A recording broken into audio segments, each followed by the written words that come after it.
Bonjour à tous, nous sommes le mercredi 18 février 2026, il est 11h31, vidéo pour le mercredi 25 février 2026.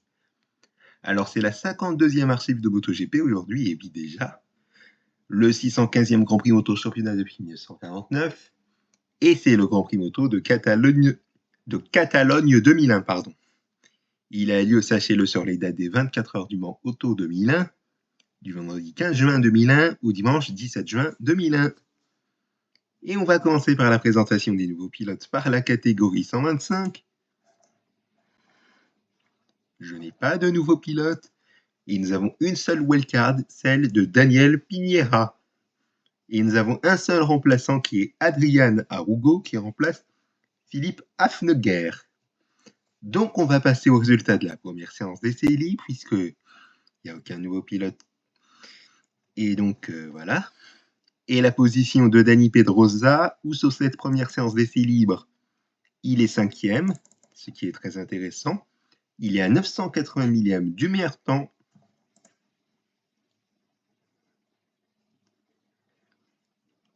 Voilà, on va passer à la première séance de qualification libre. Avec Dani Pedrosa qui est 8e, à 1 seconde 230 millièmes du meilleur temps.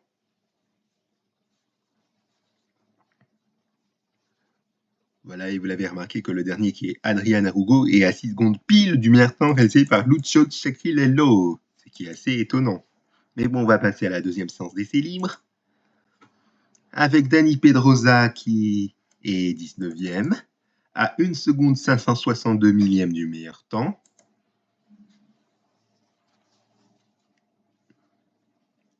On va passer maintenant à la deuxième séance de qualification libre, avec Dani Pedrosa qui est 16e, à 2 secondes 224 millièmes du meilleur temps, et Eric Bataille qui n'a pas fait de chrono, on ne le verra pas non plus sur la journée du dimanche, donc peut-être une blessure, c'est à voir en tout cas. Et on va passer au run-up. Il faut voir qu'on a la confirmation que Eric Bataille n'a pas fait de chrono puisqu'on avait pensé qu'il allait être présent, mais malheureusement ce n'est pas le cas. Tandis que Dani Pedrosa est 8e, à 1 seconde 613 millièmes du meilleur temps. Voilà, on va passer à la course. À la course, nous avons 24 pilotes qui ont franchi le drapeau à damier, dont Dani Pedrosa qui finit 7e, ce qui est encore mieux que son premier top 10 qui a eu quelques grands prix. Donc vraiment magnifique, il est à 7 secondes 788 millièmes du vainqueur. Donc peut-être un podium à venir dans les grands prix à venir du championnat 2001, c'est à voir en tout cas. Autrement, nous avons 6 abandons.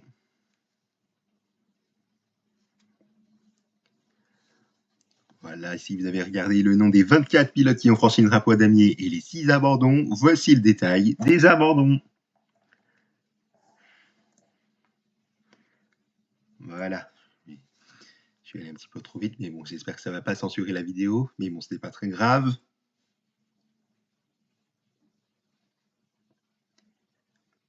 Voilà, bon, si vous me dites que je pouvais aller tout en bas sans problème, ben, je vais faire un essai d'ici quelques semaines, mais j'ai un doute que ça va marcher. Parce que si jamais ça ne marche pas, ben, ça va être couillon de refaire la vidéo. Excusez-moi du terme, mais c'est un peu la vérité. Bon, on va passer à la catégorie 250. Pas de nouveaux pilotes non plus. Et en parlant de Luis Costa, je me suis rendu compte que dans la vidéo de lundi, j'ai pensé que ça aurait été un nouveau pilote qu'on en a parlé au Grand Prix France Moto, mais malheureusement, ce n'est pas le cas.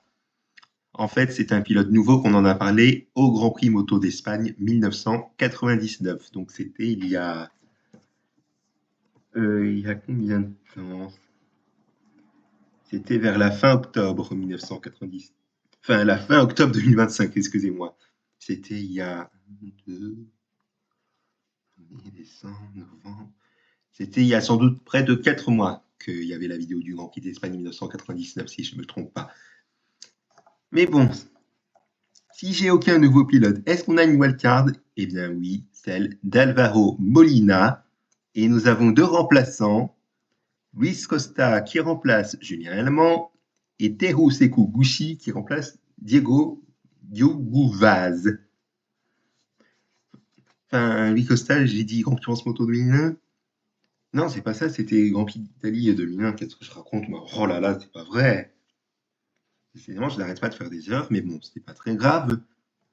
Alors donc, on va passer au résultat de la première séance d'essai libre et la position de Randy de Pugnet.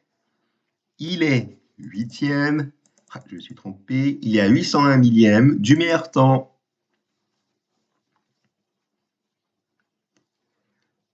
Voilà, on va passer à la première séance de qualification libre. Randy de Pugnet qui est dixième. À 1 seconde 364 millième du meilleur temps.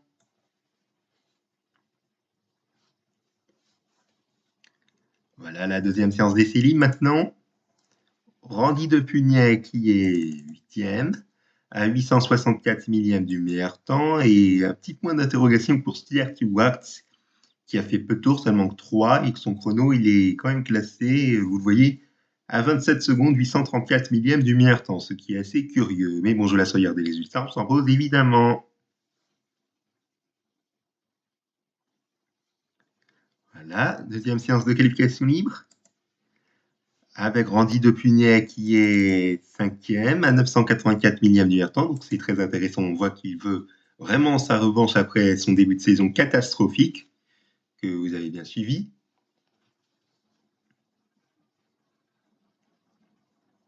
Et avant de confirmer pour Randy de Pugnet s'il a pris sa revanche après son début de saison catastrophique, il y a le warm-up. Avant la course au warm-up, Randy de Pugnet, il est neuvième à 821 millième du meilleur temps.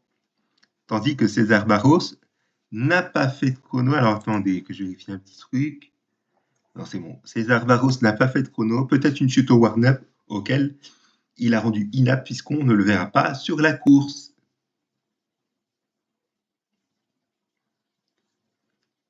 Et en parlant de la course, voici les résultats maintenant. Avec 3 abandons et 26 pilotes qui ont franchi le drapeau à damier, dont Randy de Pugnet, et enfin dans les points, les premiers points de sa carrière en 250, soit en catégorie intermédiaire, 8e et à 31 secondes 224 millième du vainqueur. Voilà, détail des abandons que voici. Et puis bah voilà.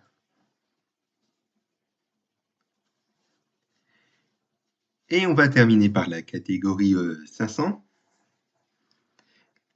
Alors, catégorie 500, est-ce que nous avons de nouveaux pilotes? Eh bien, malheureusement, non, on n'en a pas. Ah, j'ai oublié de vous dire les remplaçants. On en a un bouquin, que vous le savez, Anthony West qui remplace Marcus Payton. Bon, même s'il remplace jusqu'à la fin de la saison, ben, on l'a considéré comme remplaçant jusqu'à la fin de saison d'après le Wikipédia anglais, ce qui est assez curieux, mais bon, ce n'est pas très grave. Voici les résultats de la première séance des cibles et la position de Valentino Rossi. Il est troisième à 58 millième du meilleur temps. Voilà, on va passer à la première séance de qualification libre. Les voici. Et Valentino Rossi qui est quatrième. Je me suis trompé. Voilà, 677 millième du meilleur temps réalisé par son compatriote Loris Capirossi. Tandis que Léon Aslam n'a pas fait de chrono. Et ça sera la même chose pour ce qui est de la journée du samedi. Et qu'on ne le verra pas donc pas du tout sur la journée du dimanche. Voilà, on va passer à la deuxième séance d'essai libre. Comme je vous l'ai dit, Léon Aslam n'a pas fait de chrono sur la première séance de qualification libre, c'est pareil sur la deuxième séance d'essai, donc celle du samedi, tandis que Valentino Rossi est deuxième, à 457 millième du Bertrand Arsier, réalisé par Kenny Roberts Jr. Alors certes, vous ne voyez pas le JR qui signifie junior, mais vous allez me dire quand ça sera apparu. Eh bien, ça va apparaître dès 2006, il me semble. Donc voilà, c'est comme Dani Pedrosa que vous voyez Daniel Pedrosa, mais que je dis Dani Pedrosa, ça va être présent dès 2006 pour information. Voilà, on va passer à la deuxième séance de qualification libre. Toujours pas de chrono pour Léon Aslam, comme je vous l'ai dit. Et Valentino Rossi fait le meilleur temps en 1,45, 507 millième. Voilà. Et on va passer au warm-up.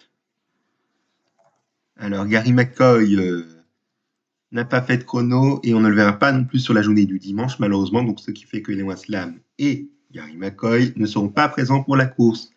Mais bon, vous voulez la position de Valentino Rossi, pas de problème. Il est 3e à 228 millièmes du meilleur temps.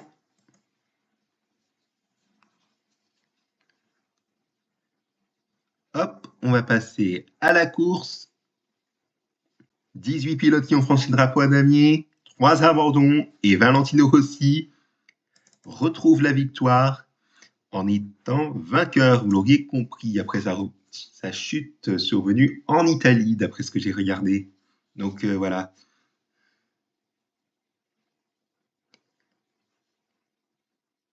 Et voici le détail des abandons que vous voyez juste ici. Alors attendez. Voilà.